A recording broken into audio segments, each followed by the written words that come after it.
dapat apa atau jawaban dari bapak mengenai tentang upaya promotif kesehatan kita. Ada 10 pertanyaan yang kami sampaikan di sini Pak. Mungkin bapak bisa klarifikasi.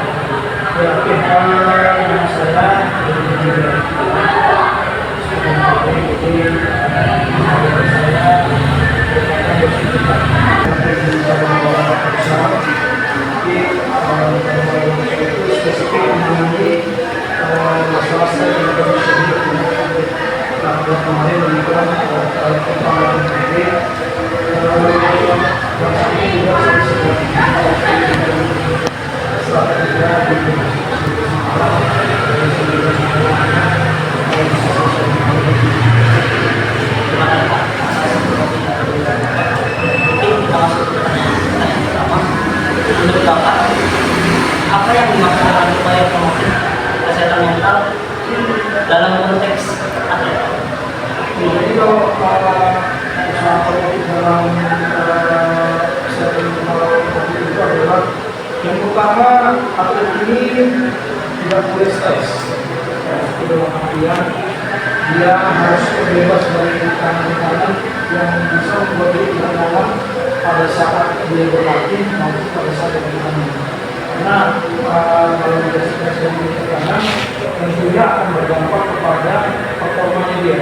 Makanya perlunya pelatih mempelajari tentang kesehatan mental dan usaha-usaha itu yang bisa dilakukan itu supaya apa? Supaya gejala-gejala tentang stres, cemasnya itu cepat dinetralisir dalam tubuh. Bapak tadi kan sudah menjelaskan bahwa upaya promotif kesehatan mental ini bagus. Mungkin kenapa kesehatan mental ini sangat berguna untuk performa atlet dalam jangka panjang? Iya, masalah kesehatan mental ini tentunya menjadi faktor utama dari faktor itu untuk atlet itu berproses karena dalam melakukan hal-hal itu kan dimulai dari umum, kemudian spesifik, kemudian pertandingan utama, dan kemudian sampai masa transisi. Di dalam proses ini seorang atlet itu harus memiliki mental yang baik. Jadi kenapa kita mengerti? Karena di dalam setiap tahapan itu tentunya banyak sekali. Itu macam banyak itu berbeda-beda. Hanya saat itulah peran pelatih tadi dia harus sering melakukan hal-hal yang memang yang dia nyaman selama melakukan persiapan atau pertandingan. Setelah itu, apa saja faktor yang biasanya mempengaruhi kesehatan mental seorang atlet? Oke, beberapa faktor untuk mempengaruhi kesehatan mental itu ada beberapa. Yang pertama itu adalah stres dan tekanan. Dengan stres dan tekanan ini tentunya seorang atlet juga wajar ya memiliki tekanan, tetapi jangan sampai terlalu berlebihan karena itu akan mengganggu performa dia. Ya, stres itu banyak diakibatkan oleh faktor latihan, faktor sosial, faktor pendukung lainnya ya. Antara pelatih, keluarga, lingkungan sekitar itu dan lain-lain. Kemudian yang kedua itu adalah kecemasan dan ketakutan. Ya, ini merupakan salah satu dari kesehatan atlet.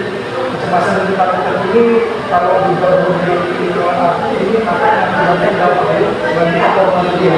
Karena kenapa? Ketika atlet itu cemas, anxiety, kemudian yang timbul itu adalah takut. Ya, melihat lawannya besar ya kan, harus kita takut. Padahal secara kemampuan kita juga nggak jauh-jauh gitu kan, tapi karena dia takut dan cemas, jadi ini akan merusak mentalnya dia. Ya, makanya ada orang bilang kalau cemas, kalau ini mentalnya rusak gitu, terganggu gitu. Kemudian yang ketiga itu adalah motivasi dan percaya diri. Ya. Jadi semakin kita memiliki motivasi, semakin kita memiliki rasa percaya diri yang baik, maka mental kita juga semakin baik dan semakin bagus. Kita nggak memikirkan lawan yang macam mana, latihan yang macam mana, yang kita tahu. Saya juga latihan. Jadi saya juga latihan, saya harus punya motivasi untuk mengalahkan dia, dan saya harus punya rasa percaya diri karena saya juga latihan persiapan. Jadi seperti itu. Kemudian yang keempat adalah keseimbangan emosi ataupun kita bisa menetralisir emosi kita. Nah ini juga paling penting dalam kesehatan mental atlet. Karena kenapa? Kalau kita bisa menyeimbangkan ataupun menjaga emosi kita dalam latihan, dalam pertandingan, tentunya keinginan tujuan yang akan kita capai itu lebih mudah. Karena kenapa? Kita bisa menjaga emosi kita. Karena orang kan kalau udah dihantam misalnya emosi, terus mau membalas. Ya, ketika dia mau membalas itu yang timbul apa? Emosi. Ketika emosi pelatih menyampaikan juga akan masuk. Ya, karena udah emosi, udah marah. Gitu, ya. Terus apa namanya yang lain itu adalah pemulihan atau regenerasi. Jadi pemulihan ini seperti misalnya atlet itu kalau stres mental yang paling dihadapi paling kata adalah mengalami cedera. Itu adalah stres yang sangat mengganggu. Makanya pemulihan di sini ya, pemulihan atau regenerasi itu penting ya untuk kesehatan mental itu supaya apa? Supaya pada saat fase-fase dia pemulihan itu mental kembali lagi. Jangan pada saat dia fase pemulihan kita tinggal dia. Banyak kejadian itu di olahraga Indonesia. Pada saat atlet cedera, dia sudah serahkan semuanya untuk misalnya negara, untuk misalnya provinsi. Rupanya dia cedera di pas latihan ataupun di pas pertandingan. Kemudian tidak ada yang mau pengen dia. Mentalnya drop juga kira-kira. Kalau anda jadi ini gimana? Dia drop karena apa? Dia merasa ditinggal. Jadi yang terkadang kalau kita nanti menjadi pelatih atau menjadi jangan seperti itu. Jadi pada saat fase pemulihan itu, seorang atlet itu betul-betul dituntut supaya mentalnya bisa. Intinya kesehatan mental. Iya, jadi kan strategi kira-kira apa namanya yang bisa dicapai oleh pelatih ataupun pelatih olahraga atau itu sendiri adalah yang pertama itu adalah tekanan kompetisi. Ya, tekanan kompetisi itu bagaimana dia sebagai seorang pelatih itu bisa menyampaikan kepada atlet kita itu bahwasannya kamu harusnya siap dengan pertandingan ini. Gak ada lagi yang tidak percaya diri. Karena kenapa? Kita udah latihan. Jadi tekanan kompetisi itu memang benar. Kompetisi itu menentu menang ya. Gak ada orang yang latihan terus minta kalah. Gak ada. Jadi tekanan kompetisi itu akan membentuk mental atlet itu bisa semakin jatuh, bisa semakin bangkit. Ya, kemudian yang kedua adalah tadi cedera. Ya, cedera ini adalah bisa membuat atlet itu frustasi. Nah, ketika atlet frustasi, mentalnya juga akan terganggu. Sama seperti kita sebelumnya. Ketika mental terganggu, terus kita tinggal. Selalu kita pakai atau membuat sahabat musola. Saya nggak pakai kamu lagi. Jadi dia makin ngedrop. Itu akan merusak mentalnya dia. Kemudian yang ketiga, harapan diri sendiri atau orang lain. Nah, kita dalam sebagai kita seorang pelatih kita harus bisa memberikan pengharapan untuk atlet kita. Pengharapan itu maksudnya bukan PHP ya, memberi harapan palsu itu maksudnya. Jadi pengharapan itu gini, kalau kamu nanti berhasil ada bonus yang akan kamu terima misalnya. Kalau kamu berhasil, kamu bisa mengangkat harkat dan martabat keluarga kamu dari olahraga ini. Jadi pengharapan seperti itu akan menguatkan mental atlet kita. Nah, karena kenapa? Ini masalah mindset dan pikiran ya. Ketika kita mengajak dia, kita berikan harapan sama dia seperti ini ke depannya, itu akan mengubah motivasinya dia untuk melakukan olahraga itu sendiri. Ya, dari tadi dia mulai malas-malas sampai nanti dia ke lebih rajin, lebih giat untuk apa? Untuk goal setting yang akan dituju nanti. Ya. Kemudian yang terakhir adalah keseimbangan olahraga antara kehidupan pribadi. Nah, jadi ini harus seimbang, sejalan itu dalam artian kita juga bukan karena berarti kita atlet atau kita pelatih, kita terus mikirkan itu aja jalan.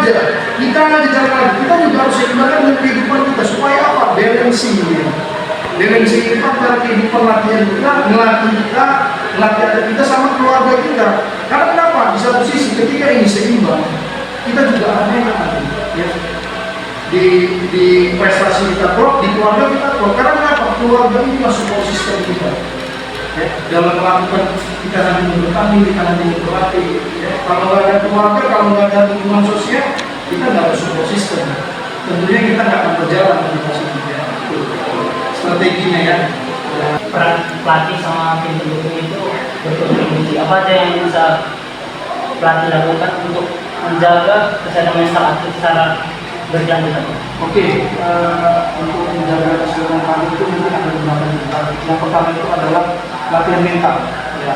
Jadi latihan mental ini adalah kita sebagai seorang pelatih, kita harus bisa juga kadang-kadang memberikan latihan mental ini berupa apa?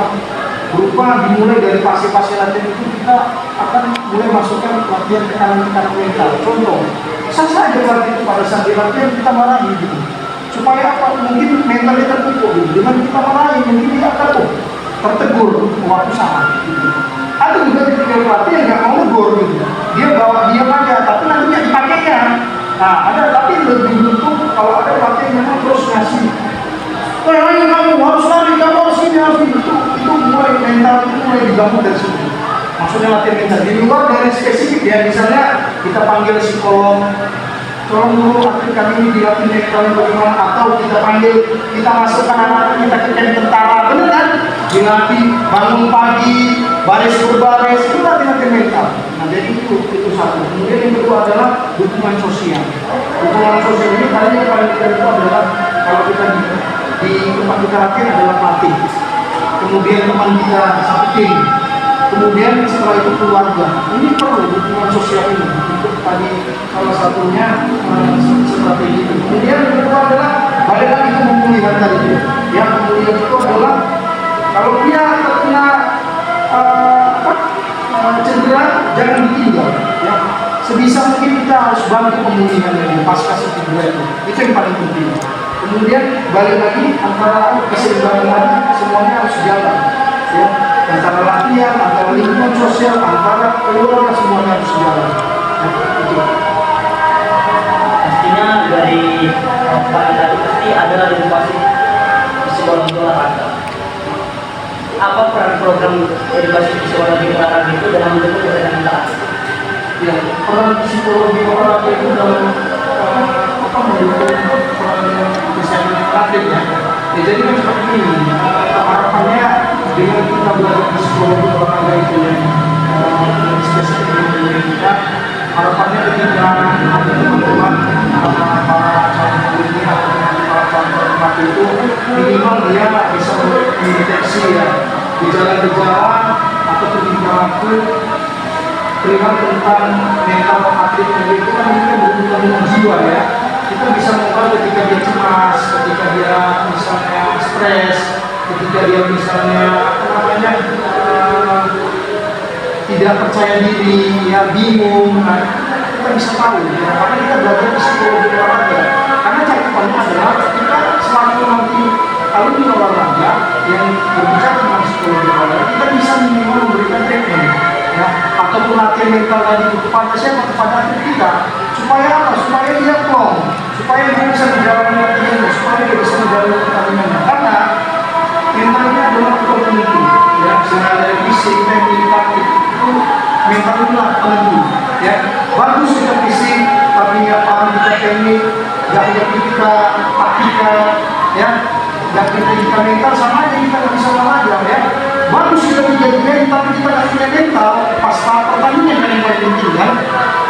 Macam ayam saya kalau orang bilang kan, nggak ada mental, habis semuanya, ya. Jadi memang harus tadi balik ke keseimbangan, semuanya harus seimbang, fisik, teknik, taktik, strategi, mental, itu harus seimbang. Makanya proporsinya pada saat antara ini harus jelas. Di sini di mana, di sini di mana, di sini di mana, di sini di mana. Di sini udah mau dikatakan pertandingan, latih main mental game, ya, mental game.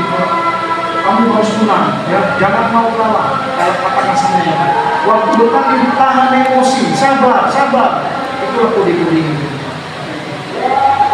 Pasti bagaimana peran pelatih yang membangun rutinitas atau kebiasaan positif yang mendukung kesehatan mental? Iya, makanya kan seperti bahasan kita dari psikologi olahraga, memang seharusnya pelatih itu memang tidak bosan sudah mengingatkan atletnya ya, tentang kehidupan yang positif. Karena yang paling utama itu kita harus sampaikan ke atlet kita itu bahwasannya sekarang ini dia posisinya sebagai seorang atlet, bukan lagi orang biasa. Kalau orang biasa mungkin ya hidupnya, pola hidupnya mungkin biasa-biasa saja. Nah, seorang atlet itu berbeda pola hidupnya. Ya. Ini harus disampaikan oleh pelatih. Karena kenapa ya? Kalau itu berbeda, atlet itu bangunnya harus teratur, terus pergi ibadah, sarapan sebelum mulai latihan pagi, setelah latihan pagi istirahat, makan siang, ibadah lagi, tidur siang, latihan sore, setelah latihan sore tidak ada nongkrong, istirahat, tidur malamnya cepat, paginya besok, begitu terus kehidupan ini yang harus selalu diingatkan pelatih. Bahkan ada pelatih menerapkan sampai sekarang harus laporan, misalnya pakai laporan malam tidur jam berapa, harus seperti itu. Karena kenapa? Supaya kegiatan positif dia itu sesuai dengan latihan dia. Jangan kita udah latihan capek terus gaya hidup kita juga pura-purakan, ya, begadang malam, latihan capek begadang malam, kita tinggal nunggu aja nanti, ya. Nunggu apa? Prestasi itu jalan di tempat. Nggak ada istilah yang meningkat, prestasi jalan di tempat. Kalau Anda nggak percaya, bisa Anda buktikan sendiri. Anda latihan capek, kemudian Anda berkata, besok latihan lagi, begadang lagi. Udah, Anda akan stuck di situ aja. Bandingkan dengan teman Anda yang pola hidupnya positif. Boleh latihan pertandingan. Kalau ada nanti dia juga yang bisa berhasil itu orang-orang yang begadang, terus ini latihan begadang itu 1-2 orang aja, itu mungkin lebih ke talentanya dia, memang talenta dia di situ lah. Ngerti maksudnya kan, kayak misalnya anugerah kita bilang, dia nggak latihan, ada orang yang kayak gitu, nggak latihan, tapi bagus hasilnya. Karena kenapa? Mungkin anugerah dia seperti itu. Kita nggak tahu nanti kapan dia jatuhnya.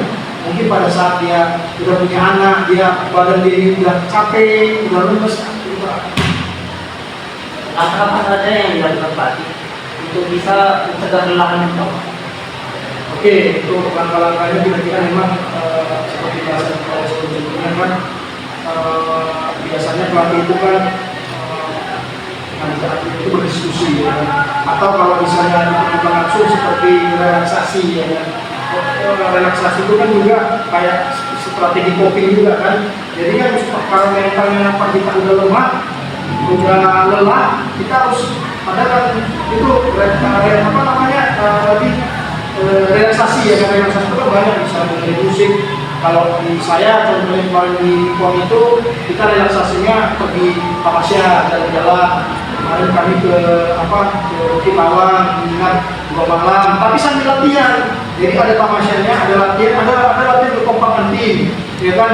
Mereka buat yel, kita suruh bernyanyi bersama, mereka memperkenalkan lagi lebih dekat dengan teman-temannya. Terus ada duduk malam sama-sama, kita ngobrol, diskusi itu.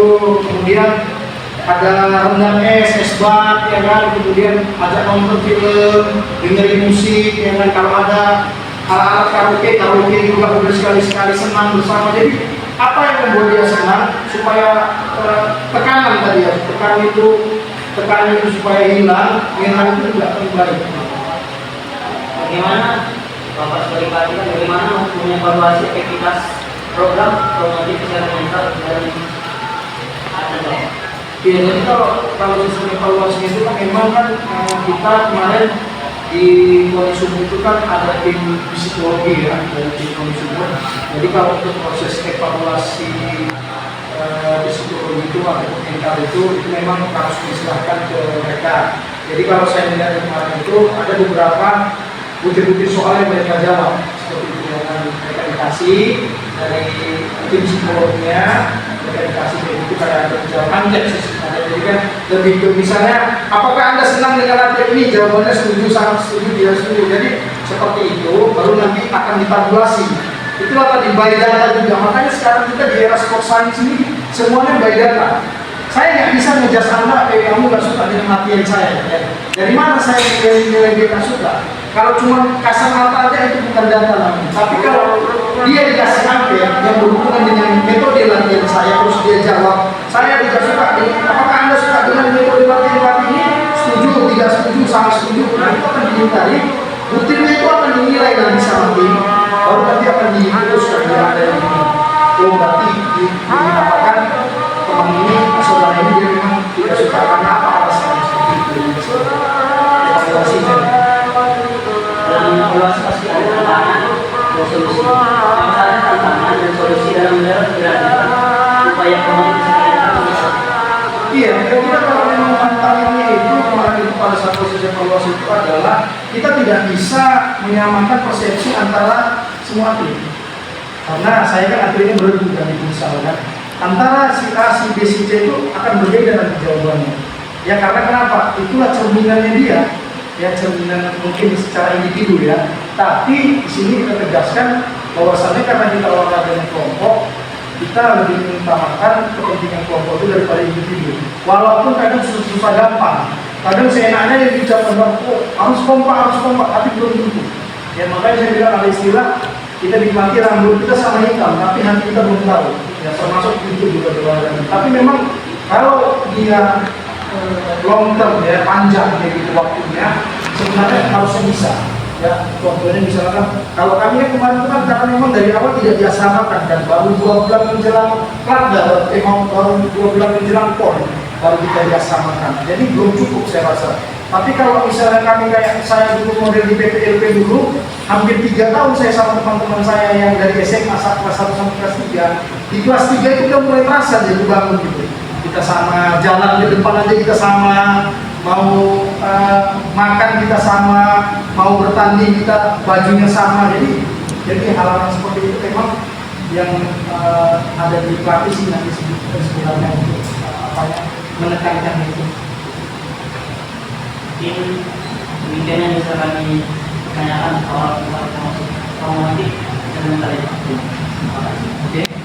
Buat teman-teman yang sudah bertanya saya mungkin banyak kurangnya sedikit kurangnya nanti bisa menjadi referensi untuk video.